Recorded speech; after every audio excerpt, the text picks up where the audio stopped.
Thank you sir, thank you. Okay sir, thank you.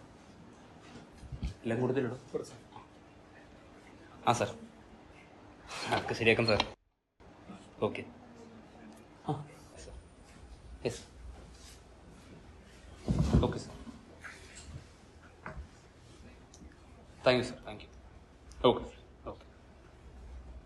അതെ, പിന്നെ CI സാറായാലും ചെലവുണ്ട് കേട്ടോ. Set ചെയ്യാൻ ചേട്ടാ. പിന്നെ എസ് ആയാലും സി ആയാലും തലവേദന ഒന്ന് തന്നെയാണല്ലോ. വീട്ടിലൊക്കെ എല്ലാവർക്കും സുഖമല്ലേ? അച്ഛനൊന്നും ഇപ്പൊ അങ്ങോട്ട് കാണാറില്ലല്ലോ. എന്റെ അന്വേഷണമൊക്കെ ഒന്ന് പറഞ്ഞേക്കും. അച്ഛൻ ചേട്ടൻ്റെ അടുത്ത് പ്രത്യേകം നന്ദി പറഞ്ഞെന്ന് പറഞ്ഞിട്ടുണ്ട്. കാര്യങ്ങളൊക്കെ ശരിയാക്കി തന്നേനെ. എടാ, നിനക്ക് തിരക്കുണ്ടെന്ന് പറഞ്ഞിട്ട് ഞാനെന്താ വന്നതെന്ന് വെച്ചാ, എൻ്റെ ചേട്ടന് ചെറിയൊരു പ്രശ്നമുണ്ട്. എന്ത് പ്രശ്നം? വലിയ പ്രശ്നമൊന്നുമല്ല. ഇന്നലെ ഇവിടെ ഒരു കേസ് രജിസ്റ്റർ ചെയ്തിട്ടില്ലേ? ഏത് കേസ്? അത്ര വലിയ കേസൊന്നുമല്ലടോ, ഒരു ചെറിയ ഭൂമി പ്രശ്നം, അത്രേ ഉള്ളൂ. സാറേ, എനിക്കും എൻ്റെ കുടുംബത്തിനും ആകെ ഉണ്ടായിരുന്നത് ആ വീട് സ്ഥലം. അതാവന്മാര്. എടാ, ചേട്ടൻ്റെ ആ ഫാക്ടറി പണിയെ കുറിച്ച് നിനക്കറിയില്ലേ? അപ്പോൾ അതിന് വേണ്ടിയിട്ട് ഞങ്ങൾക്ക് ഒരു വീടും സ്ഥലം കൈയേറേണ്ടി വന്നു.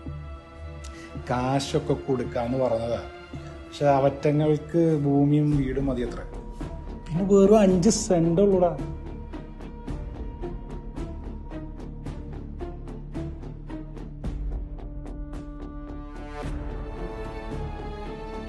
ഞങ്ങളുടെ വീട്ടുകാർ ഒരുപാട് നാൾ കഷ്ടപ്പെട്ടുണ്ടാക്കിയ വീടാ സാർ.